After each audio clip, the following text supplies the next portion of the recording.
बलि ही होना चाहिए। बलि जब राजा बना तो ऐसा दानवीर राजा बना है, ऐसा दानवीर राजा जिसकी ध्वजा स्वर्ग में फहराने लगी। मेरे भैयाओं, बलि जो था उसने 99 अश्वमेध यज्ञ पूरे कर लिए और 100वां अश्वमेध यज्ञ जब पूरा करने जा रहा था तो इंद्र को बड़ी चिंता हुई, क्योंकि ऐसा था जो 100 अश्वमेध यज्ञ कर लेता था पूरा, उसे इंद्र बना दिया जाता था। तो इंद्र घबराने लगा कि कहीं मेरा पद मुझसे छिन न जाए। सो उसने तुरंत प्रभु की शरण ली, भगवान से कहा प्रभु कुछ कीजिए, बलि अगर इंद्र बन गया तो ये उचित नहीं रहेगा। राक्षस प्रवृत्ति का है, पता नहीं कब बुद्धि बदल जाए। राक्षस वंश का जरूर था बलि, परंतु बहुत ही दानवीर राजा था। तो महाराज भगवान श्री नारायण बावन का अवतार धारण करते। बोलिए बावन भगवान की।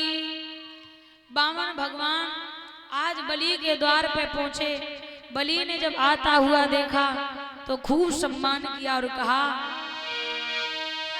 आओ बैठो आसन पे, क्या इच्छा नाथ तुम्हारी, कहो जात कछु दान करे, क्या सेवा करे तुम्हारी।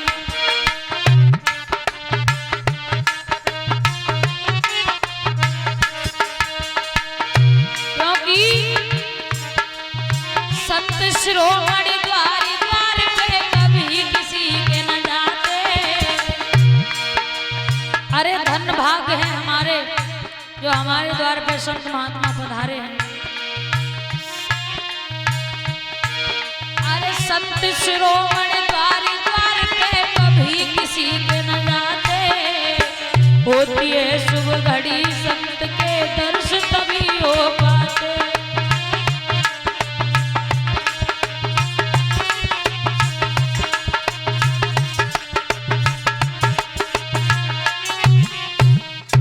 आज बलि ने खूब सम्मान से उन्हें बिठाला। कहिए प्रभु क्या मांगने की इच्छा से आए? बोले हम आपके यहाँ मांगने की इच्छा से आए हैं, परंतु हमें विश्वास नहीं आप दे देंगे। आप बताओ दे सकते हैं? बोले आप मांग के तो देखिए, हमारे यहाँ से जो आया वो कभी खाली हाथ नहीं गया है। उन्होंने कहा कि पहले तिरबाचा भरो गुरु की सौगंध खाओ। उसी समय बलि कहने लगा, तो तिरबाचा नाथ में भरता हूँ और मैं अपना वचन निभाऊंगा। सौगंध गुरु की खाता हूँ, न पीछे कदम हटाऊंगा।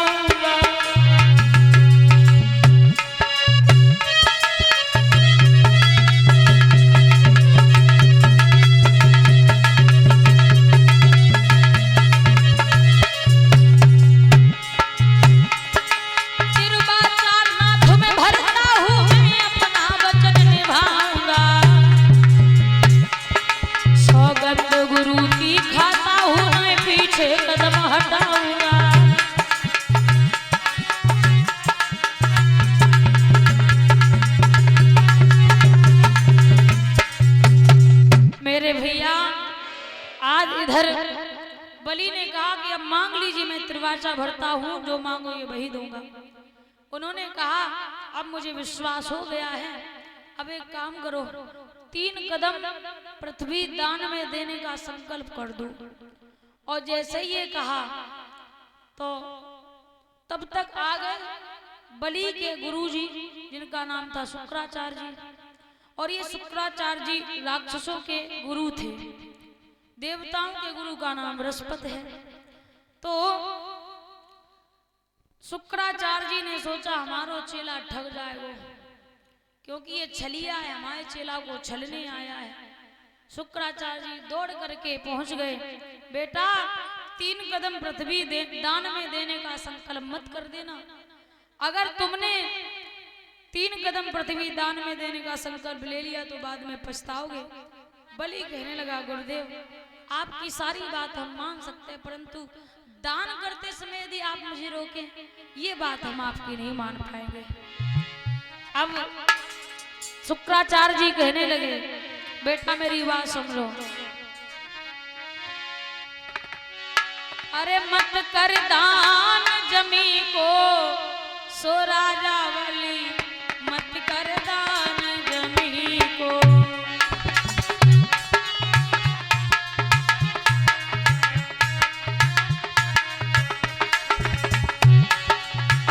मत कर दान जमी को सो राजा बलि, मत कर दान जमी को।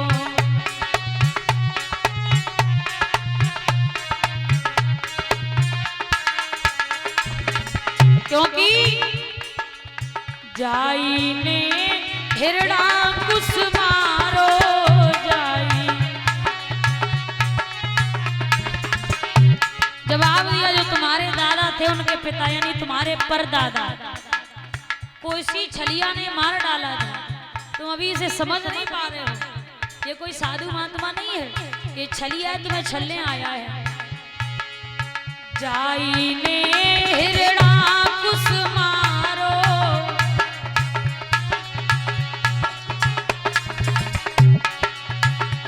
अरे धर के रूप नरसिंह को सो राजा बलि, मत कर दान जमी को। मत कर दान जमी को सो राजा बलि, मत कर दान जमी को।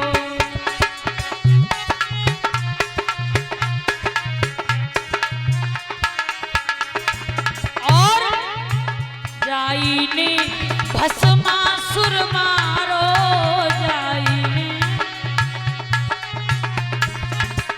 जाई ने भस्मासुर मारो।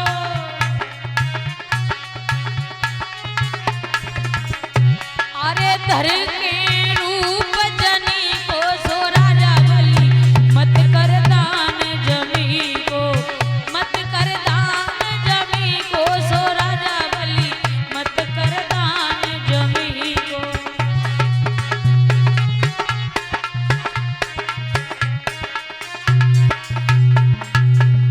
लेकिन बलि फिर भी नहीं माना।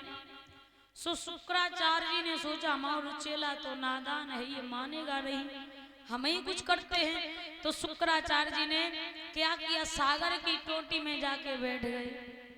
सोचा जब कमंडल से जल नहीं निकलेगा तो फिर संकल्प नहीं होगा। उसी समय अब संकल्प की बारी आई तो जल निकाले, वो जल ना निकले।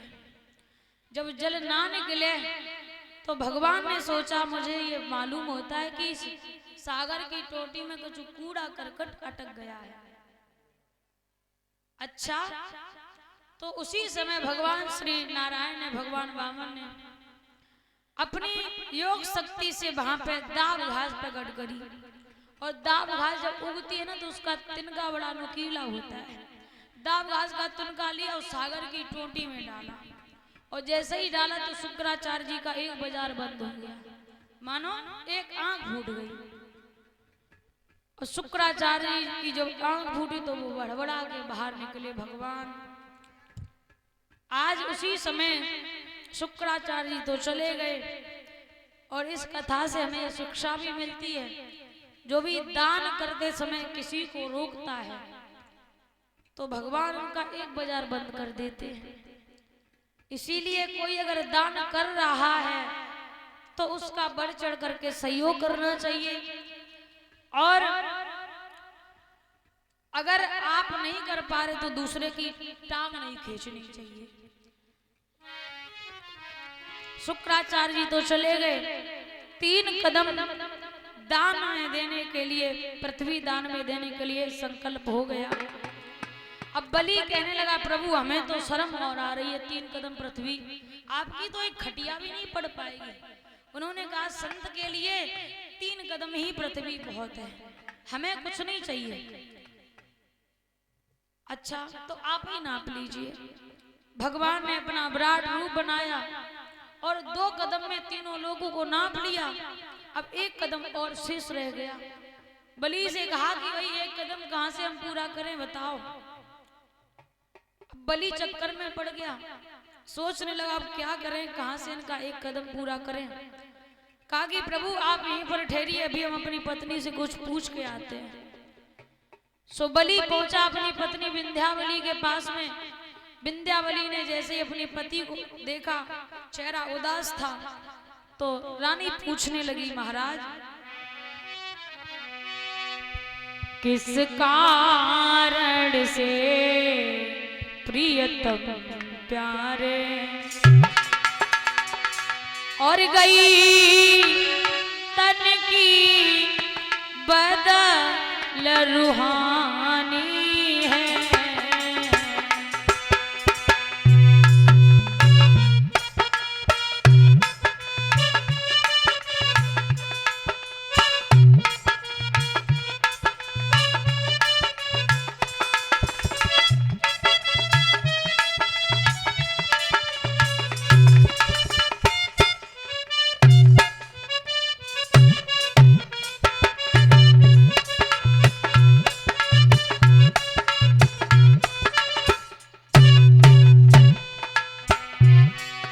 आज रानी ने पति का चेहरा उदास देखा तो पूछ लिया,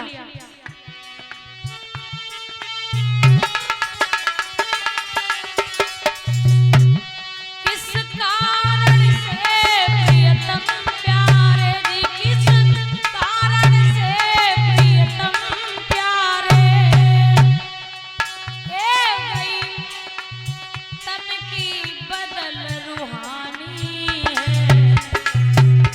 और क्या चिंता दिल में लगी भई, चेहरे को ढरक गो पानी है।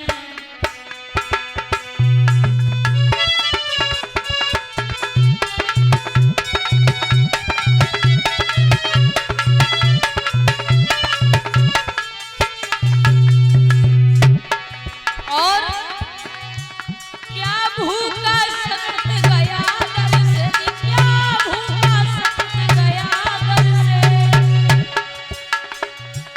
या लगा ब्याज में घाटा है।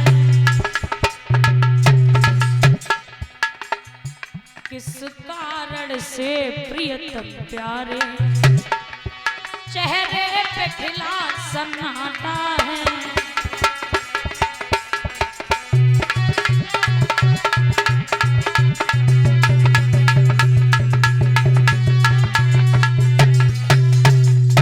आज जैसे ही रानी ने पति से पूछा तो बलि कहने लगे, अगर मैंने अपनी चिंता का कारण तुम्हें बता दिया तो तुम चिंता में पड़ जाओगे।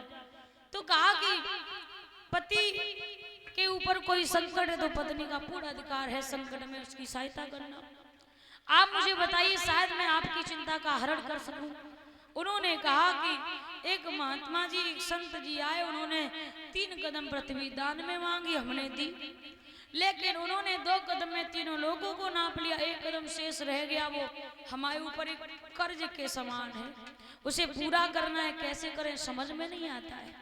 उन्होंने कहा कि अगर ऐसी बात है तो आप मुझे एक बार उन महात्मा जी से मिला दीजिए, मैं उनसे कुछ बात करना चाहती हूँ। आज उसी समय बलि जो थे अपने पत्नी को बुला के ले गए महात्मा जी के पास में। महात्मा जी, मैं आपको प्रणाम करती हूँ, आयुष्मान हो। अच्छा ये बताओ प्रभु, हम आपका शेष कदम जो रह गया वो पूरा अवश्य करेंगे, क्योंकि संतों का जो हमने वचन दिया उसे पूर्ण करना ही मेरा कर्तव्य है। लेकिन प्रभु हम आपसे कुछ पूछना चाहते हैं, आप मेरे एक प्रश्न का उत्तर दे दीजिए। उन्होंने कहा पूछ लीजिए। तो कहा ये बताओ, धन बड़ा होता है कि धनी बड़ा होता है? सो बामन भगवान कहने लगे, धन और धनी में नौकर और मालिक का रिश्ता होता है। धनी बड़ा होता है, धन धनी का नौकर होता है। तो विंध्यावली ने कहा कि अगर ऐसी बात है तो अभी हमारे पति के द्वार पे आप मांग रहे थे, तो इसका मतलब हमारे पति धनी हैं। धन ही तो गया है, धनी बड़े होते तो धनी अभी तक हैं। एक काम करो, हमारे पति और मेरी पीठ को माप करके अपना शेष कदम पूरा कर लीजिए। ये बात भगवान को विंध्यावली की बड़ी अच्छी लगी। उन्होंने कहा आप अब मुझसे कुछ वरदान मांगो, मैं तुम्हारे, मानो एक कदम पूरा हो गया है, मैं तुम्हारे जो है हृदय से भी प्रसन्न हुआ हो, वरदान मांग लो। विंध्यावली कहने लगी अभी तो हमारे पति के द्वार पर तुम खुद मांग रहे थे भिखारी बन के, अब जरा सी देर में हमसे कह रहे कि मांग लो, आप मुझे क्या दे सकते हैं? अरे हमें कहा दियो खुद भिख मंगा, हमें कहा दियो खुद भिख मंगा,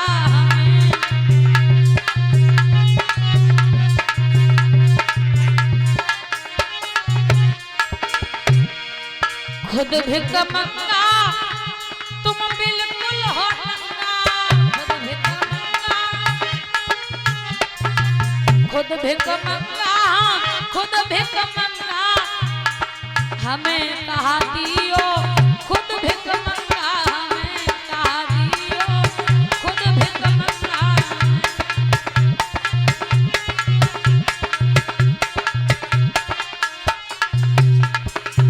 विंध्यावली कहने लगी भगवान से तुम हमें क्या दे सकते हो? अभी तो तुम हमारे पति के द्वार पे खुद मांग रहे थे भिखारी बन के, अब कह रहे हो कि तुम मुझसे मांग लो। हम भिखारियों से दान नहीं मांगा करते हैं। विंध्यावली ने जो इतनी बात कही, भगवान कहने लगे कोई बात नहीं, मांग लो, मैं तुम्हारे निर्णय से प्रसन्न हूं। उसी समय महाराज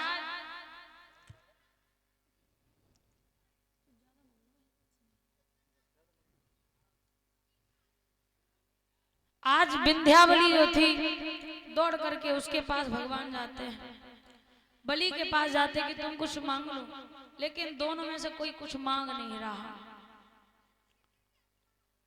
भगवान को मानो फुटबॉल सा बना लिया हो। भगवान एक तो 52 अंगुल के बन के गए थे, दौड़ के इधर जाते दौड़ के इधर आते कि मांग लो मांग लो, कोई मांग नहीं रहा। लेकिन विंध्यावली की एक बेटी थी जिसका नाम था रतनमाला, वो पीछे खड़ी हुई थी। उसने सोचा कि कितना छोटा महात्मा बन के आया मेरे द्वार पे, और इसने मेरे पिता को छल लिया।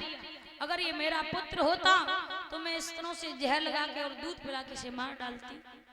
जो इतनी बात कही मन ही मन, लेकिन भगवान तो सबकी जानते हैं, तन की जाने मन की जाने, जाने चित्त की चोरी है। और ऐसे प्रभु से काछ वो जगह हाथ जगत की डोरी है। ऐसे परमपिता परमात्मा से कुछ छिपा नहीं है। मेरे भैयाओ, रतनमाला के मन की बात भगवान ने जानी और कहा, मन ही मन वरदान दे दिया, युग द्वापर में जब तू पूतना बनोगी तो मैं तुम्हारे स्तनों का पान करूंगा। और इतना बलि ने कहा कि मुझे और कुछ नहीं चाहिए प्रभु, बस इतनी कृपा बनाए रखना, जहां पर भी हम देखें बस आप ही दिखाई दे। भगवान ने कहा तथास्तु। अब भगवान लौट करके बैकुंठ धाम में नहीं गए, बलि के द्वार पे ही रह गए। अब बलि के 52 दरवाजे, जिस दरवाजे की तरफ बलि देखता है ना, भगवान दौड़ करके वहीं पहुंच जाते हैं। काफी समय हो गया, मैया लक्ष्मी को बड़ी चिंता भई। मैया लक्ष्मी आज बड़ी बेचैन है।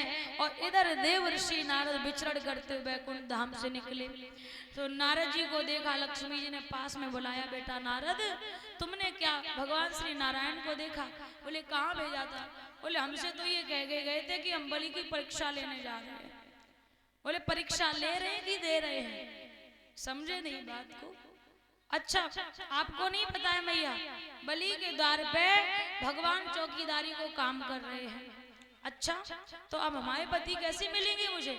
जवाब दिया, तुम जाओ बलि की बहन बनके, क्योंकि बलि की कोई बहनें नहीं है, और तुम बलि की बहन बन के जाओगी और बलि के राखी बांध देना। और जब राखी बांधोगी बलि कहेगा कि कुछ मांग लो, तो तुम अपने पति को मांग लेना। और इतना कह करके नारद जी वहां से चले गए। लक्ष्मी जी ने देर नहीं करी, हाथ में राखी ली और पहुंच गए, जाकर के पहुंच गई आज बलि के द्वार पे। बलि ने आता हुआ देखा, अरे कौन हो तुम? जवाब दिया, भैया हमारे कोई भैया नहीं, मैं आपको भाई बनाना चाहती हूँ। अच्छी जगह पे आई हूँ, हमारे भी कोई बहनें नहीं है, तू आज से मेरी धर्म की बहन है। भैया मेरी एक इच्छा है। बोली क्या? तो रक्षा बंधन को त्योहार और बहना बड़ी दूर से आई,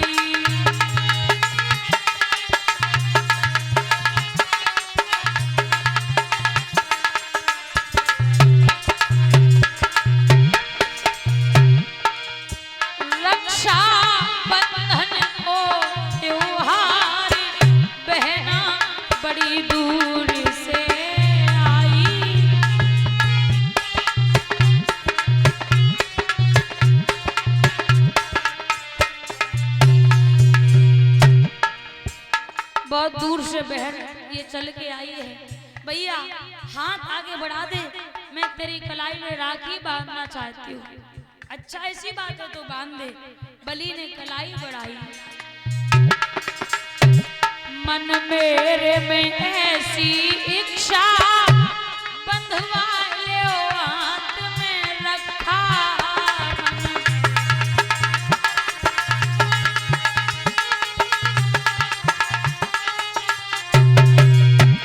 मन मेरे में ऐसी इच्छा बंधवा ले भैया रखा।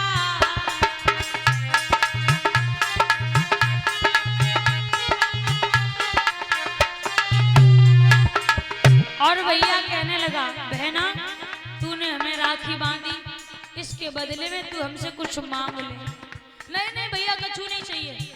अरे कुछ तो मांग ले।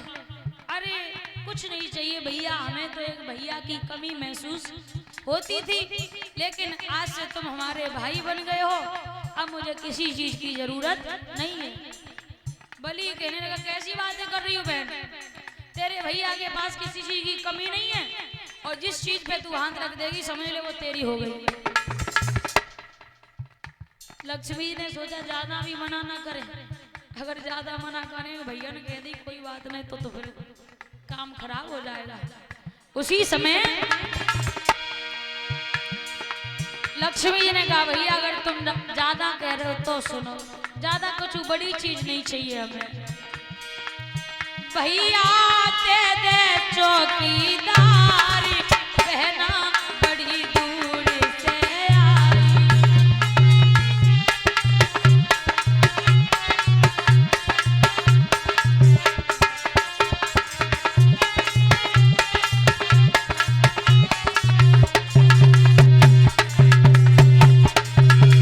भैया दे दे चौकीदारी, बहना बड़ी दूर से आई।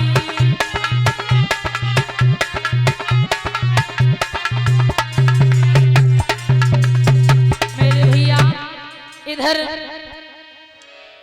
बलि कहने लगा, बहन अगर तुझे सिपाहियों की जरूरत होती तो हम तेरे पास कई सिपाही भेज देते, लेकिन तूने सही क्यों मांगो। लक्ष्मी ये कहने लगी, भैया तुमने तो जा गई थी, जो चीज पे हाथ रखोगी वो चीज तुम आई, तुम तो हमसे बात पूछ रहे हो। बलि ने कहा तो ठीक है, जिस चीज पे तूने हाथ रखा समझ ले तेरी हो गई है। आज उसी समय भगवान वामन, भगवान चतुर्भुजी नारायण के रूप में प्रकट हो जाते हैं। मैया लक्ष्मी भी अपने असली स्वरूप में आ जाती हैं। बोली लक्ष्मी नारायण भगवान की। भक्तों इस तरह से बलि के द्वार पे आके भगवान, एक बात बताऊं, भगवान को सदैव भक्तों ने अपने बस में कर पाया है। जब भक्त नहीं होंगे तो भगवान कभी नहीं होंगे। भगवान क्या एक विश्वास है, जिसके अंदर विश्वास है उसके अंदर उसके पास भगवान है, और जिसके पास विश्वास नहीं उसके पास भगवान नहीं है। बोलिए गोविंद भगवान की। और इसी बीच में ये दान आया, शीतल कोरी, गौरव कोरी 20 रुपए जसमोली से सुबह